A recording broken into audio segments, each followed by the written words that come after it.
welcome to BARC's workshop for the night, Intro to Timber Sale Comment Writing. BARC is a nonprofit organization, and our mission is to transform the Mount Hood National Forest into a place where natural processes prevail, where wildlife thrives, and where local communities, that's all of y'all, have a social, cultural, and economic investment in its restoration and preservation. And we have been doing this work since 1999, and there have been many generations of staff and volunteers continuing this method, the BARC method of getting to know the forest and the ecological conditions there, using that information to hold the federal agency accountable, the Forest Service, accountable to the actions that they take on behalf of the public on those lands. We'll get a little bit more into how we do that, but for a brief introduction, we can leave it there. And as an organization that was founded in 1999 by white folks, certainly coming from what is this? The settler colonial lineage, and by that I mean, the lineage of colonization across the continent by Europeans in particular, and the settlement and colonization activities that those folks took part in for hundreds of years, and are, we're all still taking part in that practice or that legacy. And so our organization is also part of that, those activities of land theft and the erasure of Native authority over the lands that we're now calling public lands of Mount Hood National Forest. And so that's something we want to always keep in mind. And then as an organization, in the work that we do, we actually work pretty closely and have influential relationships with the Forest Service, an arm of the federal government, which orchestrated, hundreds of years of these violent actions of land theft and colonization and displacement. And for all of us non-Native folks, we now have access and privilege to this land because of these historical actions. And so we are really stepping into there's a lot to take responsibility for here. And we as an organization are working more and more to acknowledge this work, and to not just to give it lip service, but to actually transform the way that we operate as an organization and take responsibility for these unearned privileges that have come from this violent legacy. And so we are practicing acknowledgement, not just stating acknowledgement. And for sure, we need to find ways to make it a practical, meaningful, tangible action when we talk about respect and support for the communities of Native people who have always lived here and who continue to live here today. The Malala, the Kalapuyans, Chinook and Clackamas, Chinook and Wascos, also Northern Paiute people, Sahaptin speaking people, and many other Native nations who have been a part of this area and this land and lived through and with the many cycles and changes that happen in this land that we now occupy. And there's much for us to learn about this. There's also much for us to atone for, if you will, about this. And so to make this a little bit more, like I said, practical and tangible, we are engaging all of our volunteers and all of our supporters in a bit of an activity at the opening of every event. And so if you've been at a BARC event recently, you may have your notebook from the notes you took at the last workshop.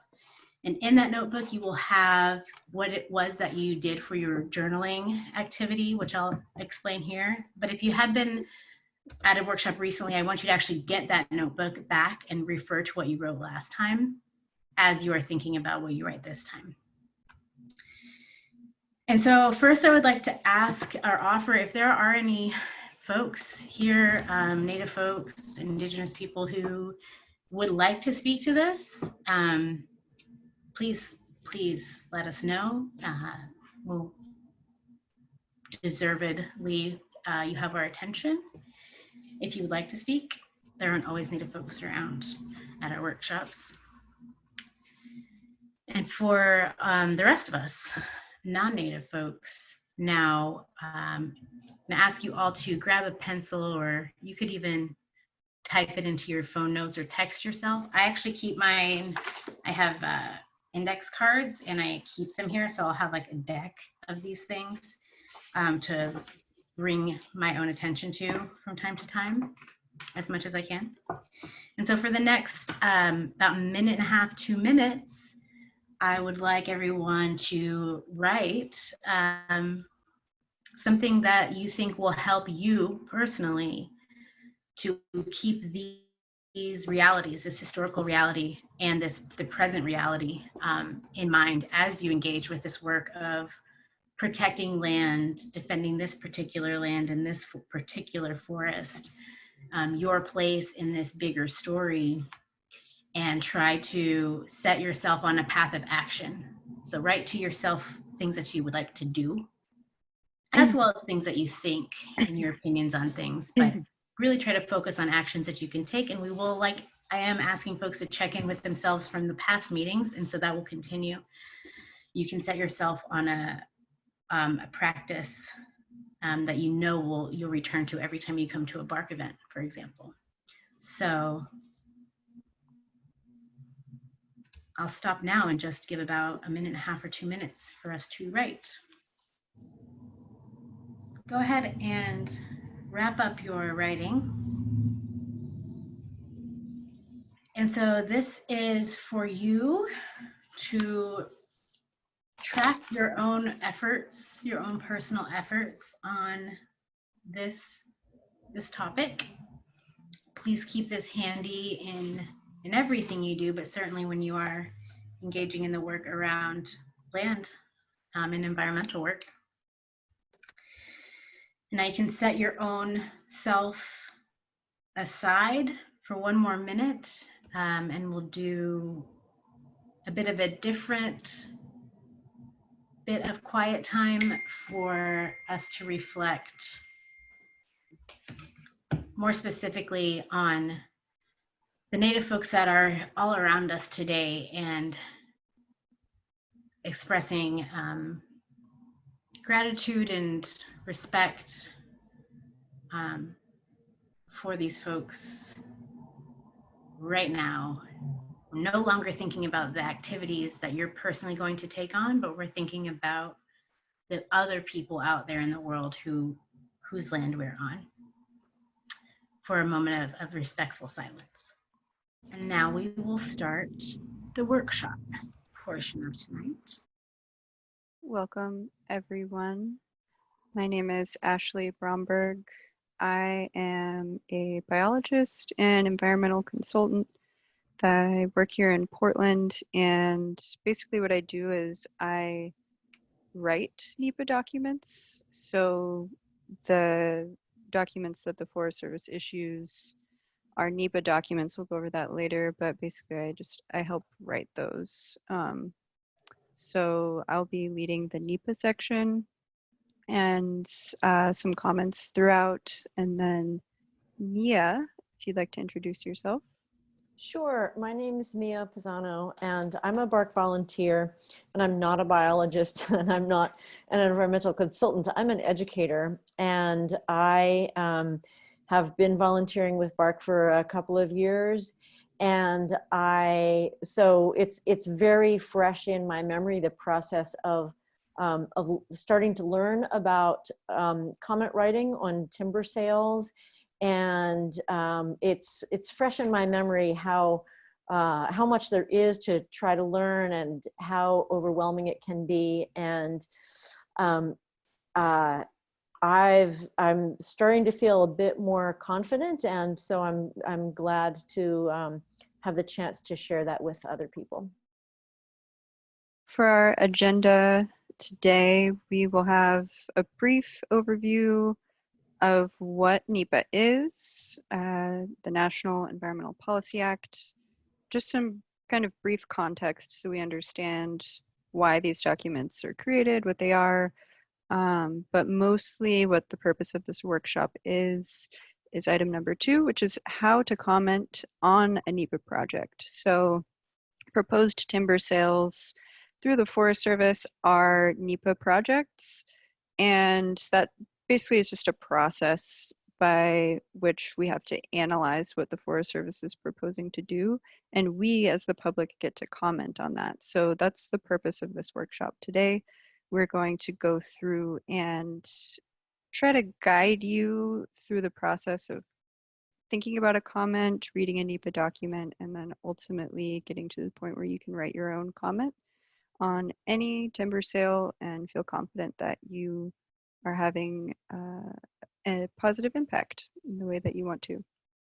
And then we will go through some kind of pro tips and hints afterward and sum up some of our main points of comment writing. And then at the end and throughout the presentation, we'll have some Q&A. So feel free to drop your questions into the chat window throughout the entire presentation, or when we pause for a Q&A slide, then feel free to pipe up either in the chat or in audio if that's available, and pose your questions. So first off, we will go through NEPA. So NEPA is the National Environmental Policy Act. And yeah, you can go to the next slide. So the purpose of NEPA is, you can think of it as an umbrella law. So NEPA was the first environmental law implemented in the United States back in the 70s. And basically the purpose of NEPA is to require that any proposed action that qualifies as like needing federal approval, any proposed action needing federal approval needs to be analyzed. So we need to disclose what the environmental impacts and social impacts could potentially be for a proposed action before the federal government can approve it, can provide funding, and before anyone can implement the project. So this involves disclosure about what the proposed action is. So what do they want to do for this project? Why do they want to do it? Why is it needed? Any alternatives that they've identified. So under NEPA currently, they're required to identify any other ways they can accomplish the same purpose and need of a project, than basically to see if there's any less environmentally or socially damaging ways that we can accomplish the same objective.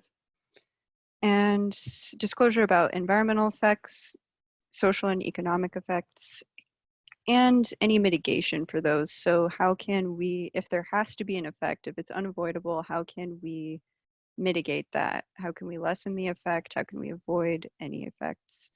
And then NEPA also introduced for the first time public involvement. So NEPA recognizes that the public should have a say in these large federal actions that will ultimately be affecting us. And so we are allowed to comment on these at various stages of this process, which we will go through later. And at the end, you can also pose an objection, which we will also cover a little bit. But basically, what you want to think of NEPA as is just an umbrella law that requires disclosure of what potential impacts an action can have. And it's also used by a lot of agencies, federal agencies, to streamline the process of approving requirements for a lot of other laws. NEPA is not the only law that people have to abide by when they're trying to like build a big project or do a timber sale or something like that. So NEPA is kind of used as one big process that encompasses all of those other smaller laws in it. You can go to the next slide, please. So we talked about what NEPA does, but NEPA also doesn't do some things that you might kind of assume that it does. So what NEPA doesn't do, ultimately, the biggest one is NEPA does not, the outcome of a document that is written does not determine if the project will be approved or not. So no matter what terrible or positive environmental, social impacts a project has been shown to have through a NEPA analysis, that does not necessarily mean that the federal government is required to say, no, this project should not be approved, or yes, this project should be approved. All it does is just lay the cards on the table and say, this is what could happen if we do this. So NEPA kind of has its hands tied in that sense. So it also doesn't decide which alternative is chosen. So there could be in the NEPA analysis a better alternative that's less destructive or even less expensive, things like that. And that's not necessarily the alternative that the person proposing the project is required to choose. It does not guarantee that our public comments will have any effect on whether the project goes forward or not. It does guarantee that our comments will be considered during the analysis, but the ultimate decision is not guaranteed. And like I said, NEPA it doesn't prohibit anything. It basically just requires disclosure. Next slide. So now that we've kind of gone through a very brief overview of NEPA, does anyone have questions on this? We're going to go a little bit into the process after this, but if you have any questions in general about NEPA, now would be a great time to ask them.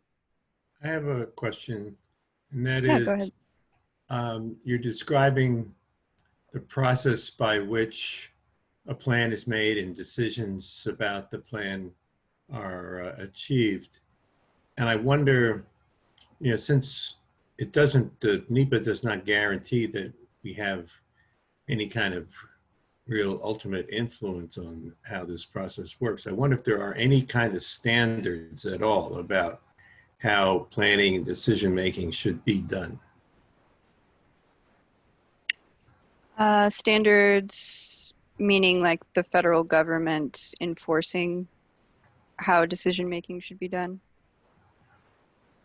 Or Well, it's like not necessarily thinking about enforcement, but about a set of guidelines that instruct the decision makers about how they should proceed. Gotcha. Yeah, so the Council for Environmental Quality ultimately are the decision makers for NEPA projects. So once a NEPA document is finalized and we've gone through every bit of the process, they go to the CEQ, Council for Environmental Quality, for review, and they are the ones that ultimately make those decisions on if a project will go forward or not.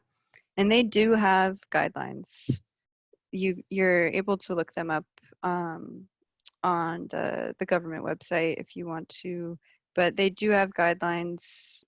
Ultimately, there's a lot of wiggle room with the guidelines, and we find that a lot of votes sort of end up falling on party lines rather than necessarily considering the impacts of projects, which is one of the major flaws of this process. But there are guidelines. Maybe they just need to be defined a little better and potentially enforced a little bit more. Yes, thank you. I think one, maybe like a caveat for BARC is that the Forest Service is the final, they don't send their things on to the CEQ. They decide.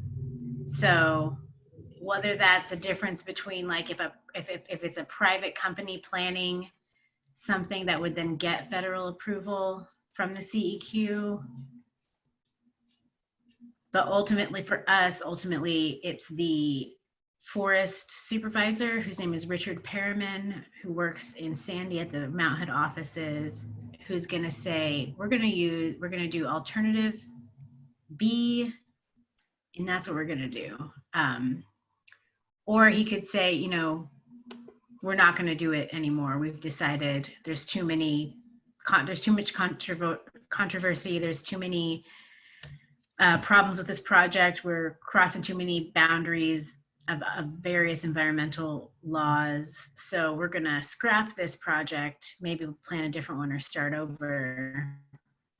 And they're following the same CEQ guidance, but I don't think they actually have to get like the CEQ stamp of approval on each timber sale. At least I've never, if they're getting that, that's like a behind the door part of the process that we never see it. We're always told that it's the forest supervisor's decision. So that could be an interesting question to pick at them. And are they really the top decision maker or not? So we treat them like they are because they've said that they are. So I'm curious. That makes me curious. Yeah, I think it's there's like a hierarchy of, so even for private projects, like there's always a lead federal agency depending on like the type of project. So if you're going to build a pipeline, the Federal Energy Regulatory Commission is your lead federal agency, and so they oversee the project and they ultimately review the NEPA documents. So whoever is the lead federal agency will review them, and then they will give their approval, and then CEQ is like the kind of the oversight. So they try to be kind of the oversight for agency decisions, so that it might be something where if a Forest Service project is contested, then it goes to CEQ, but otherwise they kind of have free reign to approve. Well, that last comment you just made about if a decision is not approved, what will be the next step? And what's sort of behind my question is, if it comes down to us having to sue, we really don't like a decision. I was wondering whether the fact that the guidelines have not been followed could result in a favorable outcome if we were challenging it. I would think so. Courtney might be able to speak more to this since Bark does sort of those opposition lawsuits and things, but I think the NEPA process not being followed or agency process not being followed is grounds to contest a decision. So I would think in a court case that would certainly be grounds for contesting. Yeah, so if they do something illegal,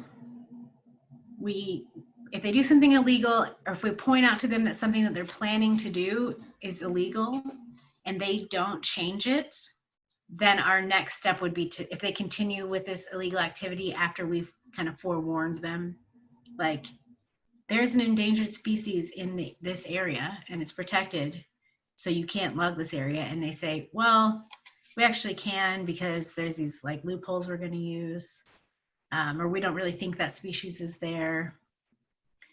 And if they were to go through with that, those are the types of things we would sue them on. There are parts of NEPA. NEPA is a law. It's the National Environmental Policy Act. It's legislation passed by Congress. It's a law, just like the Endangered Species Act, the Clean Air and Water Act, all kinds of stuff, right? So if they break the law, we can sue them.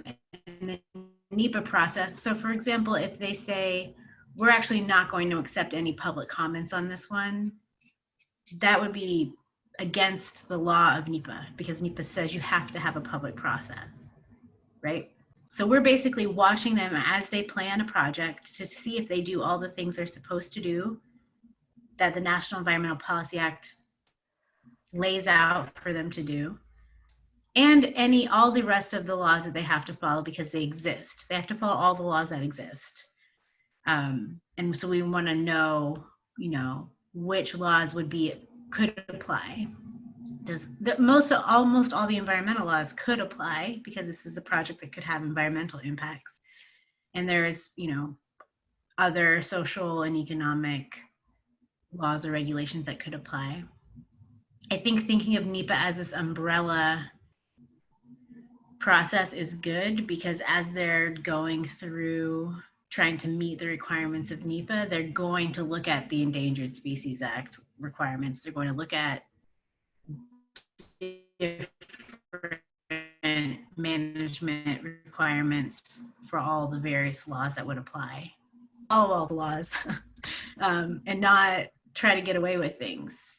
But they really want to sell logs, so they often just take like the weakest possible interpretation of a law, and then they go with that. So we're going for the strongest possible interpretation where it's protective, obviously.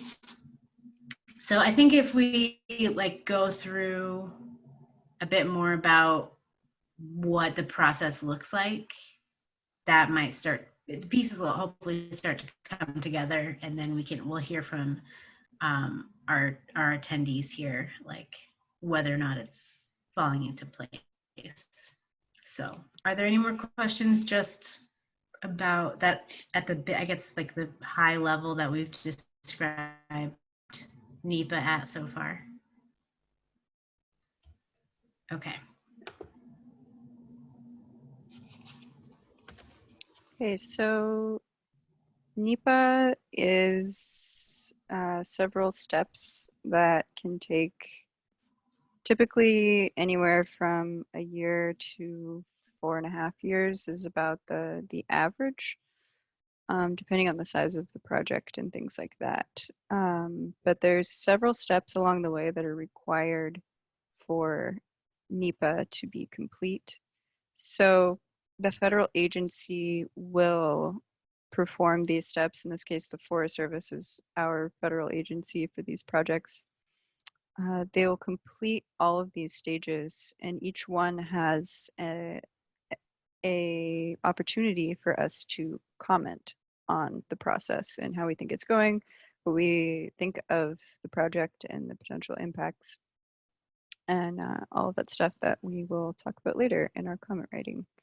So the first step for any NEPA project is scoping. So scoping basically means the Forest Service will release something called a scoping letter, and it's a very brief summary, kind of an outline of what they are thinking about doing.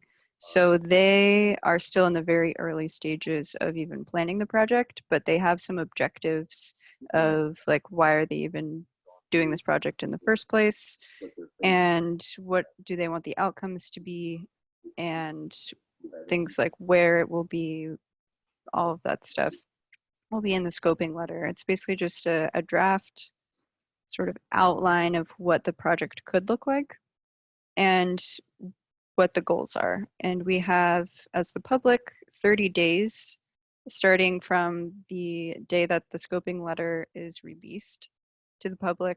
We have 30 days to comment. So that means submitting our public comments to the Forest Service about this project specifically. And our comments will be considered when the Forest Service writes their environmental assessment, which is the big NEPA document. That's the one where the scoping letter outlined what potentially they're going to do, and then the environmental assessment is like, okay, we've decided this is what we want to do. Here is like all the details of it. Here are all the alternatives that we potentially could use to achieve the same result, but they will choose a preferred alternative, and that's what the main analysis is on. And they will go through potential impacts to different resources as a result of the actions that they want to take. So in this case, it's a timber sale. So if they want to log, they have to go through in the environmental assessment and say, this is where we want to log, this is how much, this is the methods that we're going to use, and here are the potential impacts.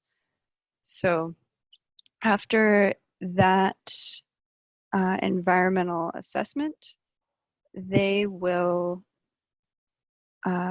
give us 30 days to comment on that.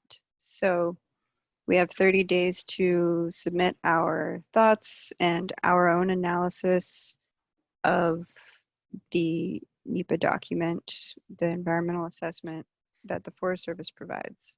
So that's sort of the big comment, because when we comment on the environmental assessment, the next stage is the draft decision or the proposed action. So if you have commented in phase 1 or 2, either the scoping letter or commented on the environmental assessment, then during phase 3, which is the draft decision, or the proposed action, what they've decided that they want to move forward with, we can comment on that with an objection, saying this decision is not okay based on the things that you outlined in your environmental assessment. I have concerns about these impacts that aren't being mitigated or weren't properly analyzed, things like that. And we have 45 days to submit a formal objection to the draft decision for the Forest Service's project. And after that period passes, and potentially more time in between, but a minimum of 45 days for us to submit our comments, but they can take longer to arrive at the other stages. But then we get to an objection or resolution. So the agency has to publish an objection response letter and hold a meeting if it's requested to go over the objections to their proposed action and their decision. So that's the phase where the public, the general public like us, probably is not going to be involved at that stage. That's where organizations like BARC that have more resources and more legal capabilities will be in discussions to really object and push back on decisions that are seen as like negligent or just inappropriate for the environmental impacts that are being proposed. So something that's important to note while you're looking at this timeline is these 30-day comment periods, 45-day comment periods, these are not the entire amount of time. So this isn't just a 2-month process. This is after the scoping letter is released. We have 30 days to submit our comments, but the Forest Service has any amount of time that they want to prepare the environmental assessment for phase 2. And the same with phase 2, once they release the environmental assessment and our 30-day comment period passes, that doesn't mean that the Forest Service immediately has to present us with their decision. That it can be months, it can be years after, depending on, because they're in a planning process. So whatever is going on in the background, they're trying to figure out what they want to do, what their what the project is going to look like, if the impacts are acceptable, how they can mitigate, things like that. So it can take a long time in between each of these stages. But the window that we have to actually comment on things is pretty short. So that's something to keep in mind with this timeline. Next slide.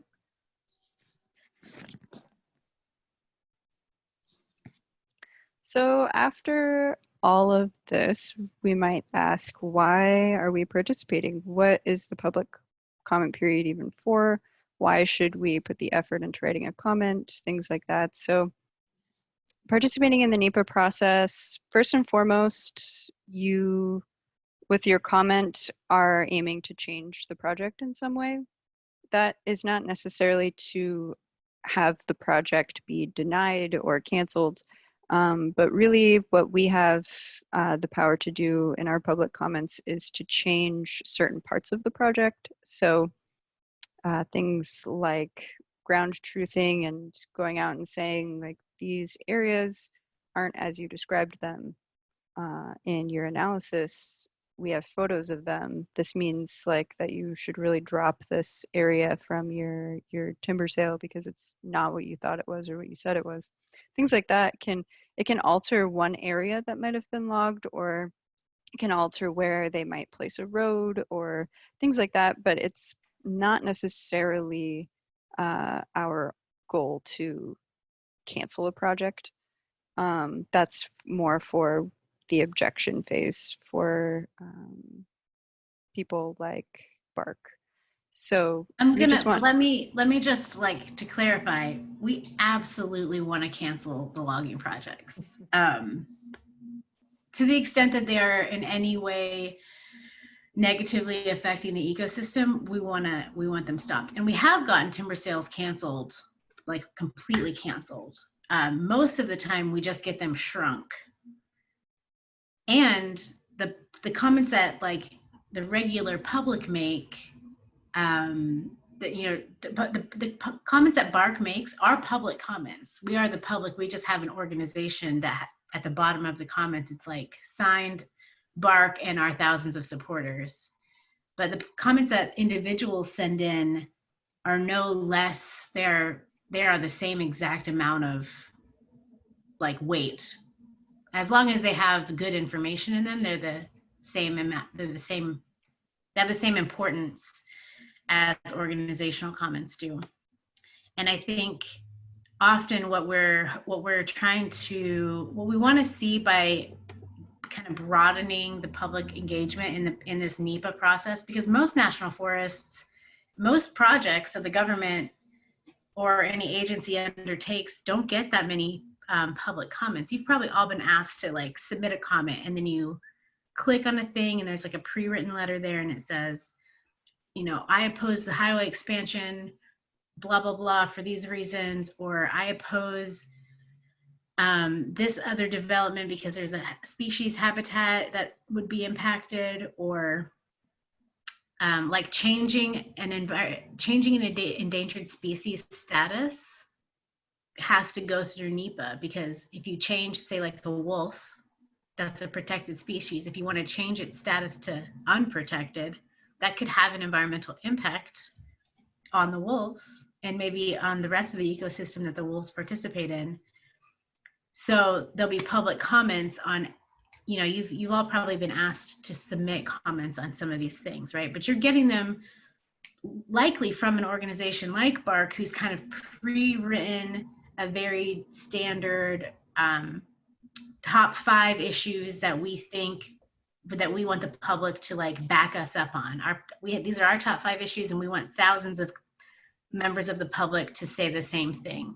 But what we want to support you all to do is write unique comments, original comments that are your own thinking and your own rationality that you're putting together, your own questions that you are challenging the agency with, and your own information that you've gathered or that you've gathered with Bark,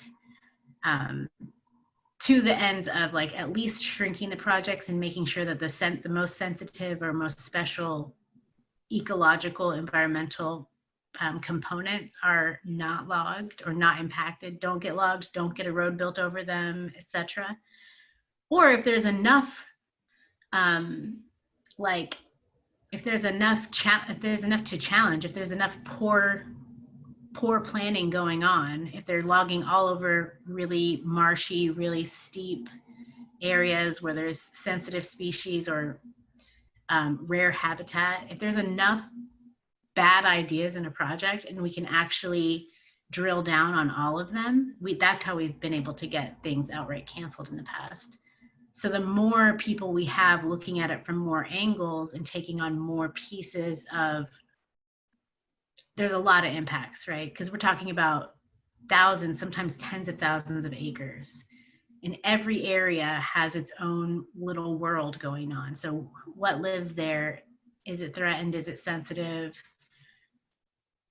What are the other values? Are there recreation values? Are there cultural values that would be impacted? And if we can really pick apart, just think of it as like nitpicking. Like if we can really pick apart the project that they've planned and find anywhere that they didn't do a good job analyzing, or that they've maybe they've analyzed, but it seems like they kind of gave themselves some leeway in the analysis rather than doing a really strict and sharp analysis. Then, it shows them, it's not just BARC, it's not just our organization's top 5 major issues that we want to see addressed. It's the public that cares about this place is actually looking at everything in your project backward and forward and making sure that you're not doing anything that is harming the ecosystems or that breaks any laws, or that is a weak analysis when the public expects a strong analysis. So you can also, I think, Mia, you've objected, haven't you? I have objected. Yeah. Individuals totally can go all the way through to your main issue in your comment. Waiting for my internet to be stable. If your main issue in your comment is that there's a threatened species in this area and you want them to not log in this particular area, leave that area alone, and then they continue to with their plan, they don't remove that area. If you have proof that those animals are there and they still want to log it there, then you can object, because that's what you wanted them to do in your earlier comments, and they haven't, and you think it's illegal because you're confident that the animals are there, or that the plant or a watershed or something that might have a special protection. You can sue them as an individual. I mean, it's usually like a lump, everybody's on the objection together. The organizations and the individuals all sign on to the objections. And if they don't resolve your objections, when you sit down to that meeting and they say, we're not changing it, we heard everything you said, we know you think it's illegal for us to do this, but we're not changing it, that's when you may have to sue them in order to get them to change it, which we've done that as well. And that's worked. It's worked when they were actually attempting to do something that did not abide by the laws that they're supposed to abide by. So there's a lot. You can change a lot of things, and the more people that we have involved and the more eyes we have, the more scrutiny, the more perspectives we have scrutinizing each of these projects, the more flaws we can show, the better they'll have to correct the flaws, or they'll have to stop and not do it. Hopefully that's the goal. So we want to make it as strong as possible. Do you want to talk about your objection or your experience, Mia, going from scoping all the way through? Well, when I get to my chunk, I will.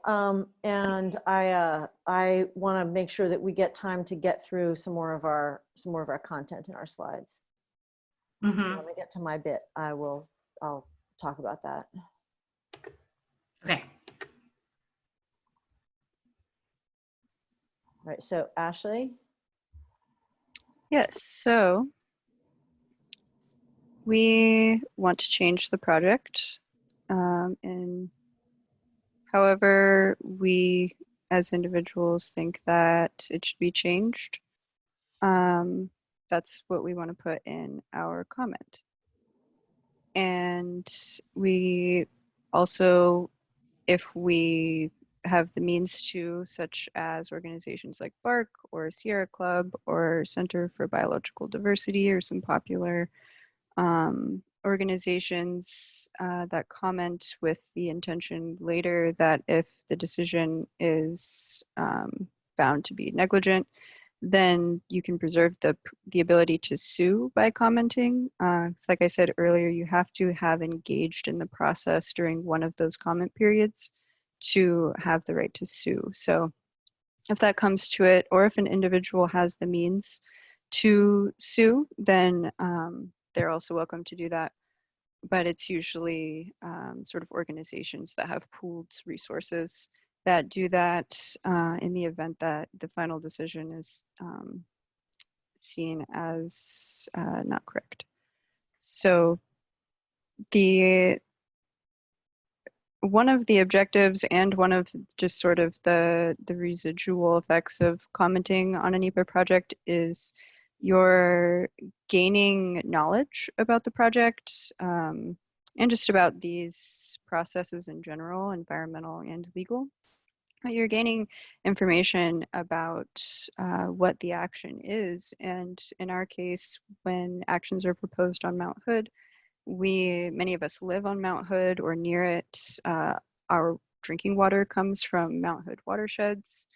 Our recreation happens on Mount Hood. So gaining information and knowledge about proposed actions in our area is important to us because we are affected by these, and the resources that we hold dear are also affected by them. And participating in the NEPA process is another way, just like this workshop, to kind of rally the public to recognize the power that they have to comment and to oppose projects that we don't see fit for our environment. So our environment is where we live and recreate, and where we eat and we drink water, and all of these things can be affected by these projects. So NEPA participation is a great way to kind of concentrate interest in one project. And when a lot of people have something to say about a project, then that can kind of gain momentum into potentially having the project not happen at all, or significant changes made that reduce the environmental or social impacts of a project. So just like we're doing right now, it's great to organize in groups and really tackle these projects together, because they're big and more voices ultimately do have more impact. So there's a lot of different reasons, depending on who you are, that you might choose to comment on a NEPA project and participate in this process. And it would be great to hear some of your own personal reasons for being here today, and just in general why you think that you would want to comment on NEPA projects. I'm going to talk more specifically about public comment writing and how we do it. Next slide. So when we're talking about a public comment, this is, it's a specific participation in NEPA, this law and the process that it lays out. This is, as the pigeons are telling you, this can be substantive, which can influence a project. And by substantive, we mean that it has substance, it has fact behind it. Really, it distinguishes fact from opinion. A fact is, it's against the law. An opinion is, I don't like it.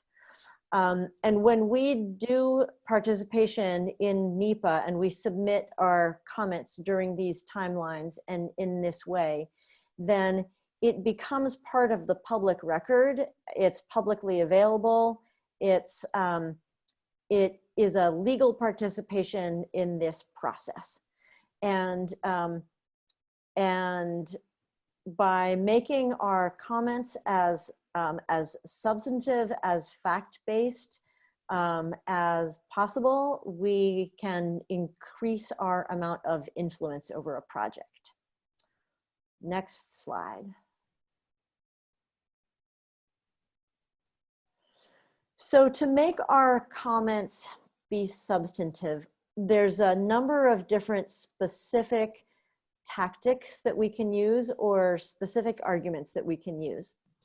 The first is that we can identify a different way to meet the stated purpose and need of the project. So the purpose and need is the explanation that the agency gives of why this project needs to be done.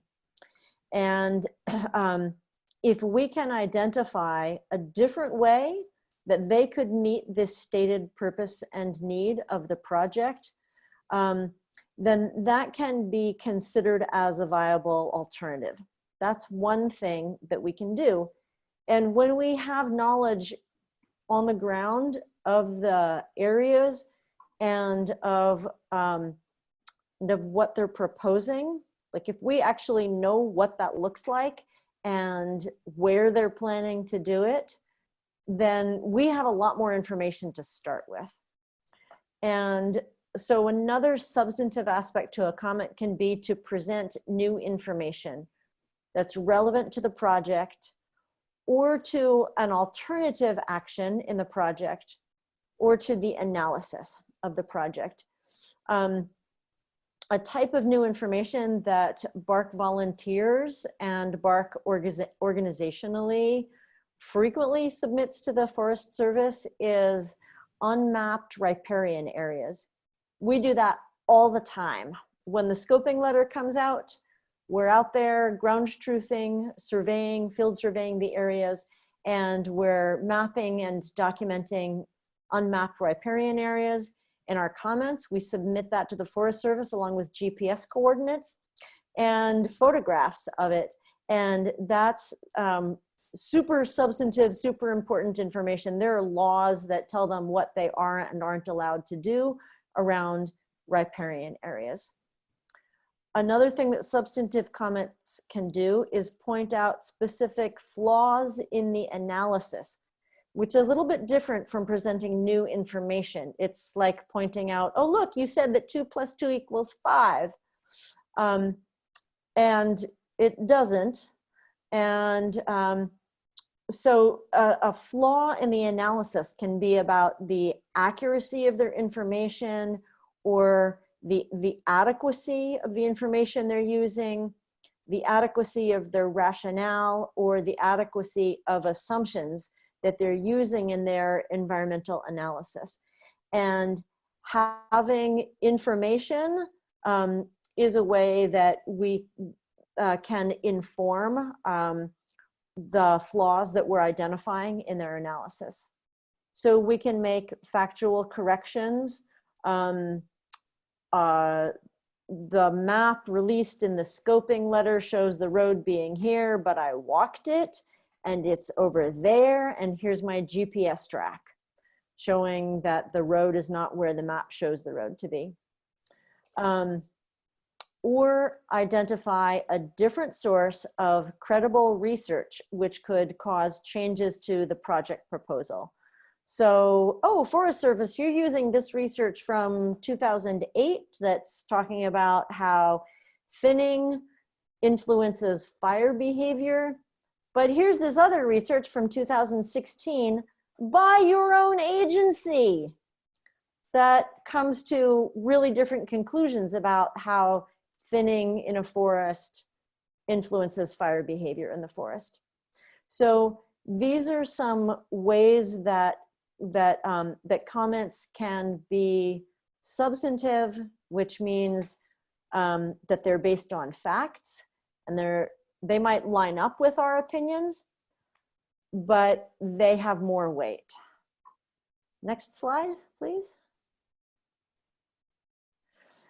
Substantive comments are not about a topic that's outside the project that's under review.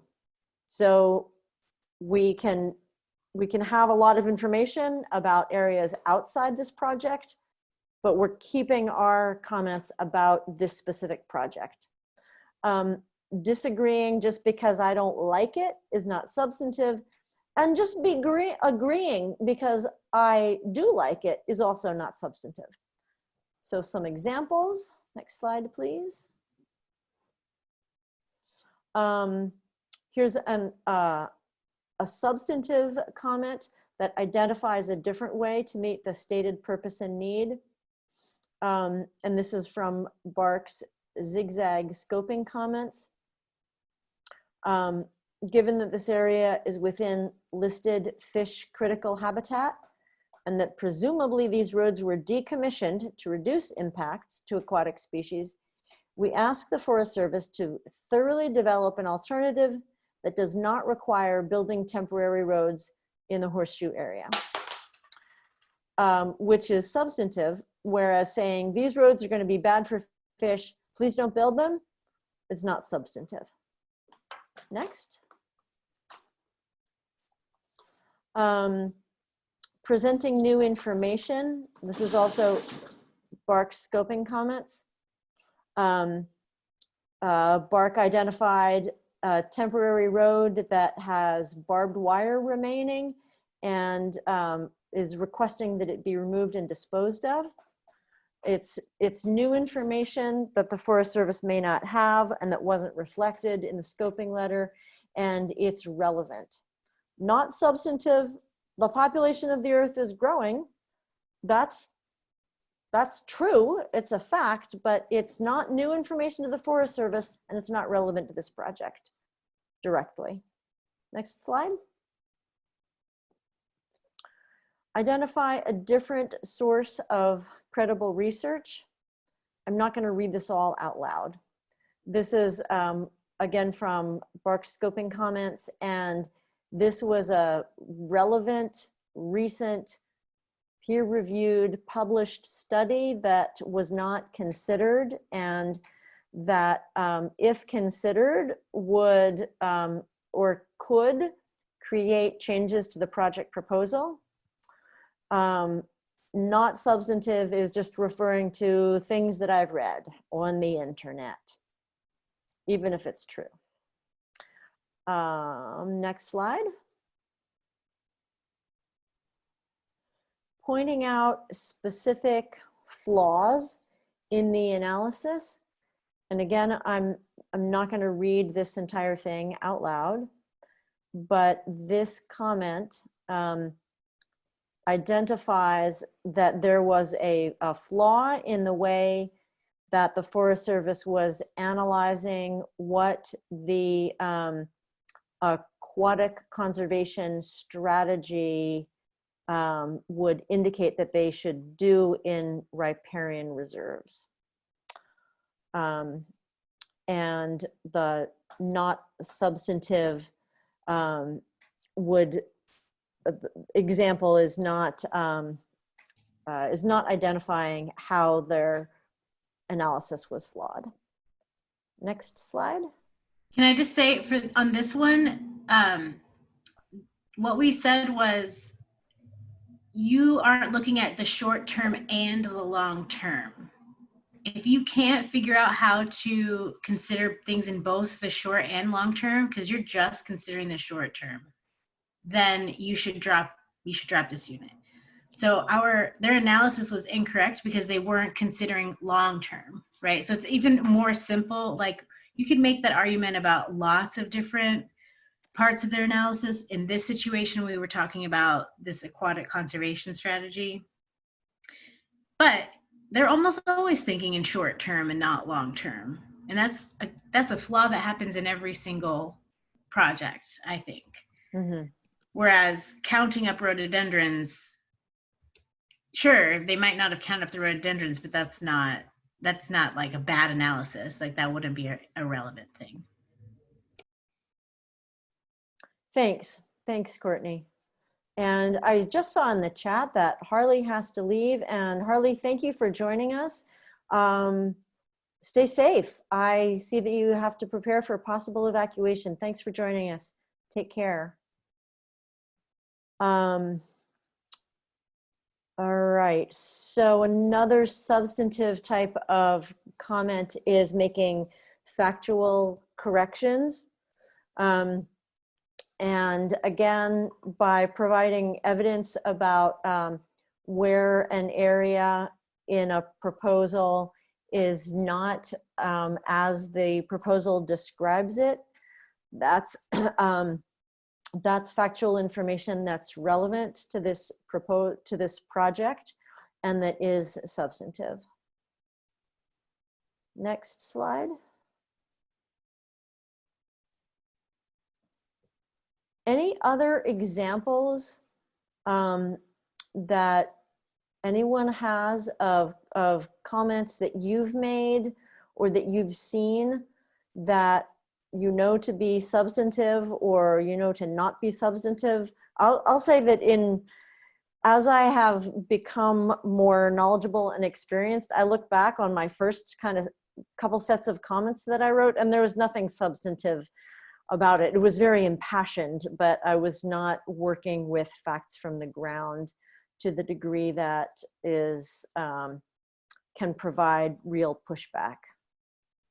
Anyone else? Steve, got your hand raised there? Yeah, thanks. I guess what time will tell if this is valid or not, but as part of my comment for Zigzag in the, I think it was in the hydrology section / climate change, where they talked about stream temperatures, and they were citing a Forest Service data set that forecasts stream temperatures. So they used that information for the baseline information, and in the document they just said, well, you know, that stream temperatures will, after even with the thinning, the temperatures will return to normal. And I felt that they didn't continue to utilize that particular data set that actually modeled that by 2040 and 2080, the stream temperatures were going to increase. So even independent of the project, the stream temperatures were going to increase. And so there's just no way that the stream temperatures would return to normal even with the project. So I pointed that out in my comments. That's great, Steve. Thanks for sharing that one. And thanks for doing that too. That takes a really close reading of the document to see that. I would be interested to hear just like some general concerns that folks who've never commented before have just about logging on the National Forest. And we can take that and see if we could kind of frame it for you. Like if you wanted to say that more substantively, you would go ahead and like look for this and then try to write it this way. Does anyone have just like a general concern that they have about logging? Just something broad and simple, and we can use that as an example. I've got a question. Mm-hmm. As I recall, they're looking ahead, and as we understand, their concerns looking ahead are for future timber sales, but I think they have a concept of what makes a healthy forest. And, you know, I think we have a different idea about that. So how would we dispute their assumptions on what they claim is to be good for the ecology or good for? So if your concern broadly is, I don't think that the goals that they're reaching for in terms of forest health are sound. Yeah. I don't agree with them, but I think that they're actually inaccurate or they're faulty somehow. So to make that substantive, you would look and see what they've written, and they may have written something like, this is an unproductive stand, you know, none of the trees are bigger than 12 inches around, so we want to cut them all down in the hopes that the new batch of trees will grow faster and be bigger, you know, sooner or something. That's very, very general, but that's roughly something that they propose. And then you could say,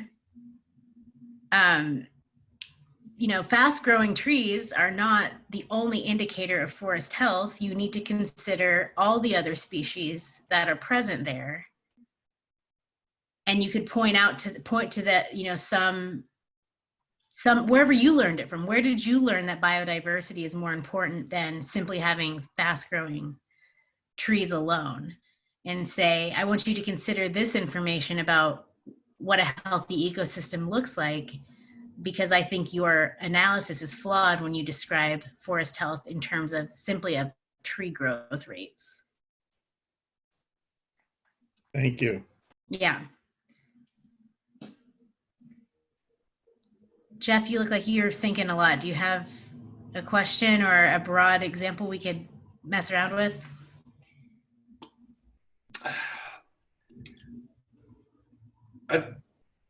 I wish I had heard more of what you were talking about earlier.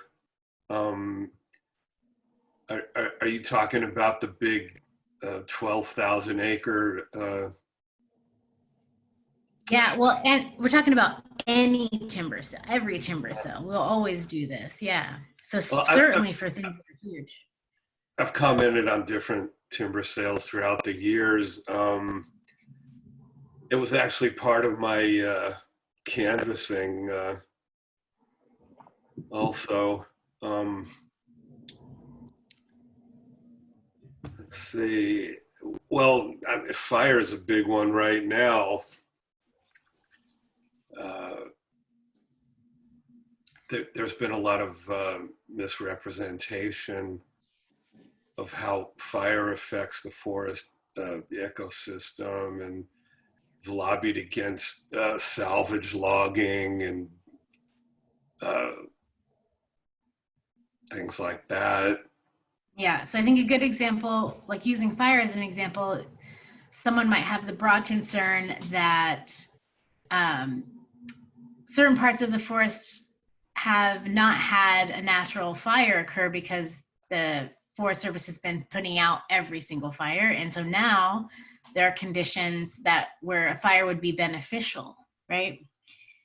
To that ecosystem, to those particular plants and that particular area, and animals as well, you know, who need nesting and foraging and things that come after the fire. Yeah, and also mitigating things that make fires worse, like road building. Yeah. You know, leaving slash piles. Mm-hmm.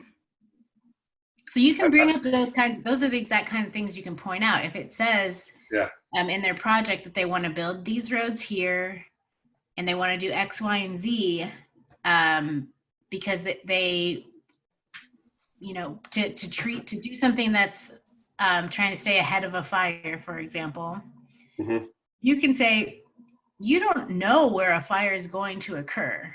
You can't predict exactly where any fire will occur.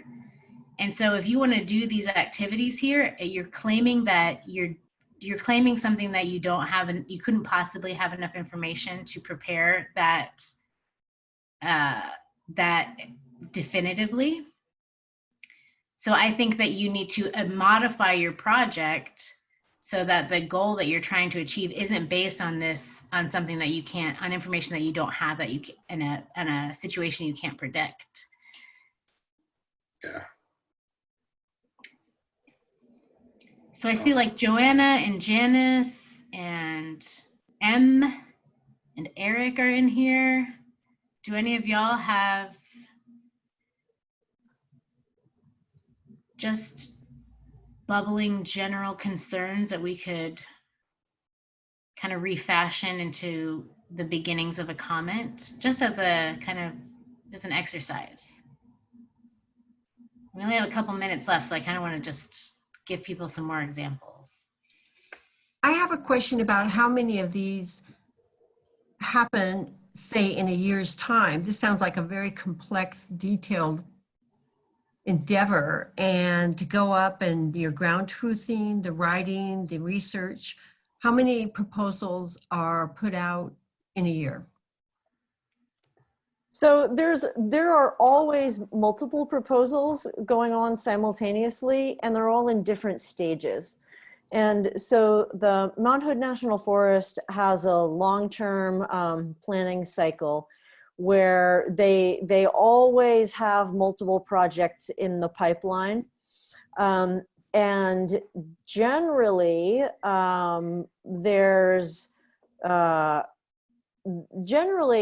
there's not more than one in a comment period at the same time, but it's continuous. There are always projects. They're always there, at a so you different can, stage in the pipeline. Yeah, so you have a lot of opportunities to see different phases happening in a short period of time. There's 4 districts on Mount Hood. There's the Clackamas, Barlow, Hood River, and Zigzag districts, and they each are their own little entity. So they're each planning timber sales on their little zone. They're big zones, but they're each planning them all the time. And so there may be something starting on Zigzag and something getting close to finished on Barlow, and we'll be, you know, kind of monitoring them all. And then volunteers are coming to support at all the different Okay, stages. thank you. Mm-hmm.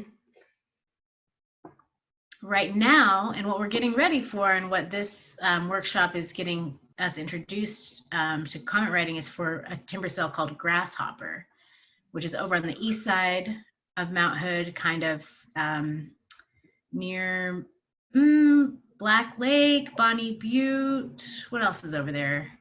Rock Creek Yeah. Reservoir, Rock Creek Reservoir. 3 Mile Creek. Yeah, it's pretty far east, and it's, you know, in a different forest type than we have over here on this side. It's a drier, different forest over there. And so probably in October, we'll be getting a NEPA document about that project. It will be the environmental assessment, or the draft environmental assessment. And then once we have that, we'll know that they'll have put together the analysis of, if we log this, how big is Grasshopper acres wise? 3,000 acres? Yeah, I was gonna say 3 or 4. And they'll say, in this 3,000 to 4,000 acre project, you know, these are the streams that we would impact. These are the impacts that we think would happen to streams and fish and aquatic habitat. That'll be one section written by one specialist, whose job it is to do that and then produce this report for the public. There'll be one on exactly how much and where they want to log and what the goal of that will be. There'll be another section on what roads they want to build and where they'll be. There should be maps showing you exactly where the new roads would be put in. And there's a bunch of different sections. And so we'll do workshops again like this, where we look at each of those sections and try to pick out certain things that we think that we should challenge, that are inaccurate, or that we need to hopefully be able to go and check out and see if what they've reported is accurate, or if they've underreported something. And so you'll see sometime in October, coming up on our events page, a whole series of Grasshopper. So, and you might have seen them about Zigzag. I know Steve was there and Camilla was there. The Zigzag timber sale had its preliminary assessment in August. So we did this for that. And folks, I think we got about 50 folks writing their own individual comments, as well as about 600 people like clicking and signing on to kind of the pre-written comments that Bark sent out in our email. So that's our process for each timber sale that comes around. And then they'll start another one, we'll do it again. And then by the time we're done with the preliminary assessment on this one, you know, Zigzag might have its draft decision out. So we'll go back and look at that one again and comment on that again. You know, trying at every stage to, we'll say, improve the project, right? Make it less harmful or less destructive. So stay tuned, many more workshops coming up. Good.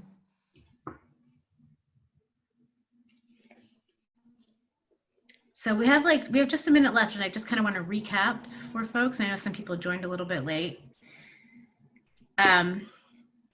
We are trying to provide you all with the resources so that you can write a public comment on a timber sale on Mount Hood National Forest, of which there are many.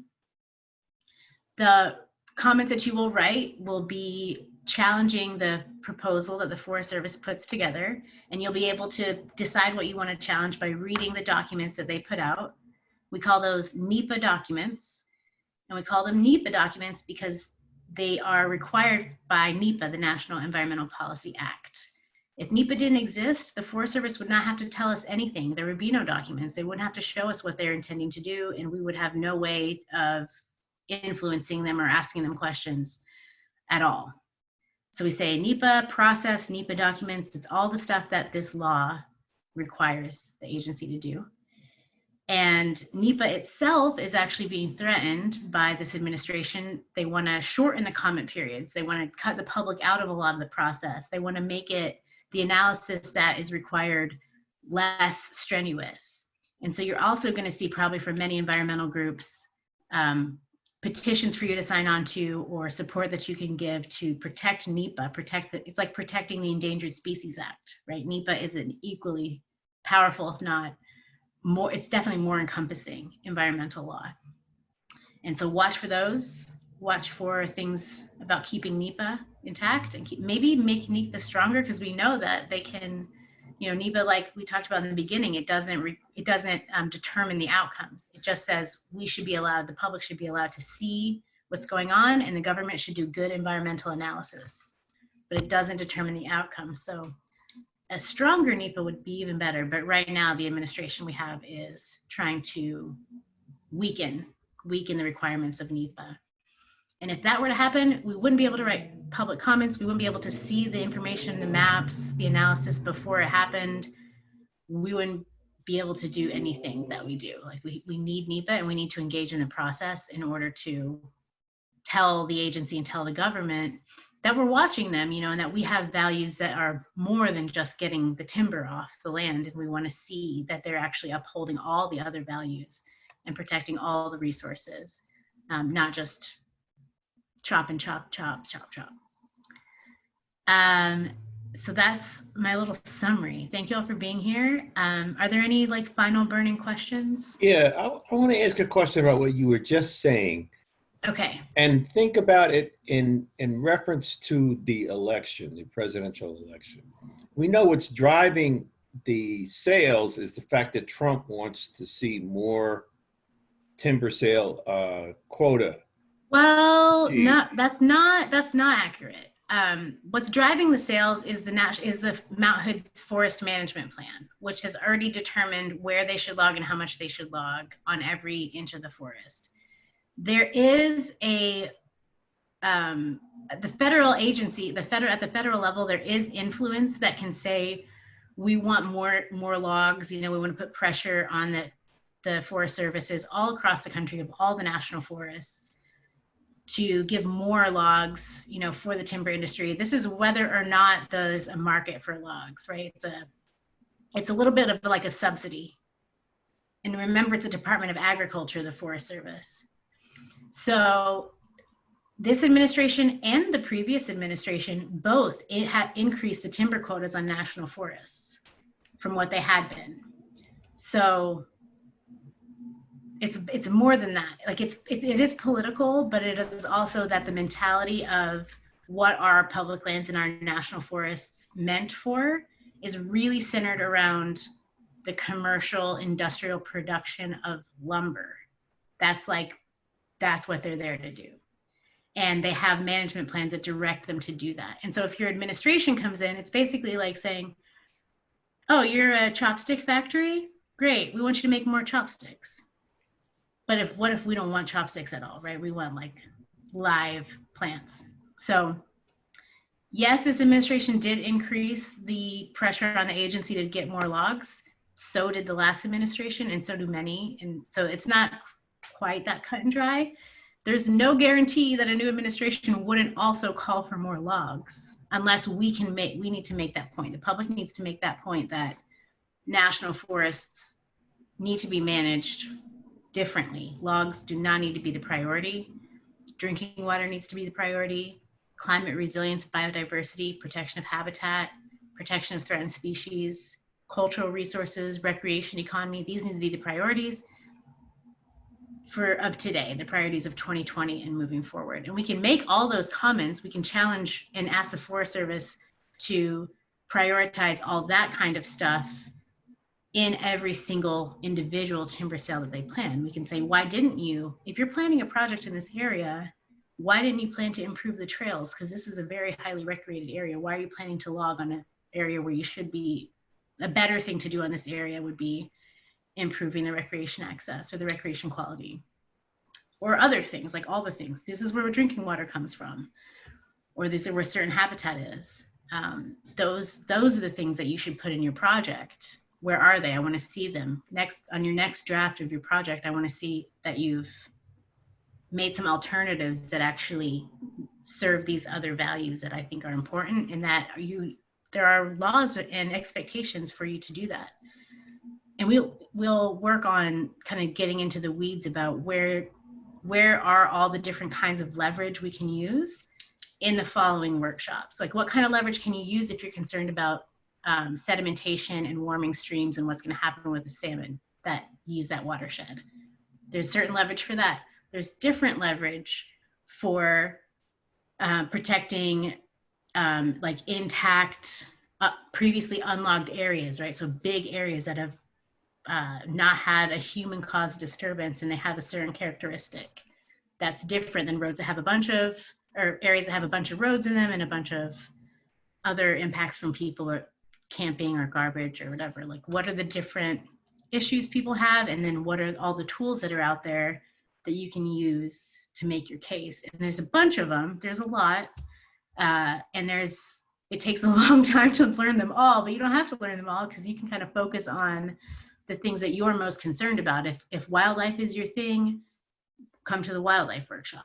If specifically salmon and fish and aquatic habitat is your thing, or drinking water, come to the workshop that's focused on that. Mm-hmm. And there'll be a number. So yes, we are responsible. We are more responsible for what happens on the forest than the administrations are, really, because the bottom line is get the logs from this forest, and that doesn't change with the administration. The piece that is different in this administration is the efforts to weaken NEPA and to undermine Yes. NEPA. Yeah, that's really specific to this administration. Mm-hmm. Trying to, yeah. Mm-hmm. One of the reasons I love BARC so much is they're always calling out the Forest Service on best practices. It seems like the Forest Service is still operating off the Northwest Forest Plan, and we're constantly trying to get them to update their practices to what's going on now, all the data and, like the white papers you put out. And that one on fire was just incredible. I learned so much from that. And Good. It really, it gives you a good basis to comment on what's going on in the forest and how to confront the Forest Service about it. I think you're absolutely right that a lot of what we're trying to get them to do is just do what they're gonna do, but do it better and use the best available science and the most environmentally protective methods. And they don't want to, because they have to get logs off the forest, because that's their job. So we're pushing against them and they're pushing back, and it's kind of like that. But ultimately, it is a public agency. These are public lands. It's public tax dollars that are going to all the planning of all these projects. And at some point, we will be able to have enough influence that we can change. I describe it as like, say you bought a restaurant, say you bought like a burger shop, but you don't eat meat. But everybody who works at the burger shop like loves their job. They make the best burgers. They're like known in town for making all the burgers. They don't want to stop making burgers. So what all do you have to do to transform that into, like, I don't know, popsicle shop or something, right? Like something completely different that has a completely different set of goals and a completely different values. And it, what do you have to, how deep do you have to go? You have to change, you don't need a like a stove at all in a popsicle shop, right? You need like freezers, right? So you have to change the infrastructure, you have to change the menu, you have to change the supply chain for your ingredients, you have to change your recipes, you have to train your employees differently, everything. You have to change your promotions and your advertisements so the public knows what to expect when they show up and it's different. Like that's what we need to do in order to, and that won't happen with just one administration changing. That's going to happen when the people who actually rely on this particular area start telling the people that run that restaurant that they want something different, which is hopefully we've got you hooked and you're on your way to putting that kind of pressure on them through, specifically right now, through these timber sale comments. And then there's some more big picture stuff at BARC too that you'll find out. I'm going to put a bunch of links in the chat window right now.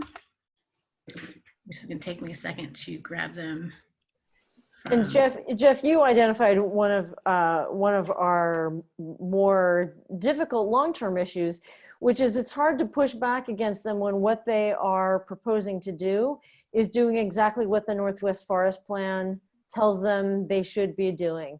You know, when the map from the Northwest Forest Plan says, oh, this area, this is matrix, which means this land is like, it's zoned for timber production, and that's what they're supposed to do with it.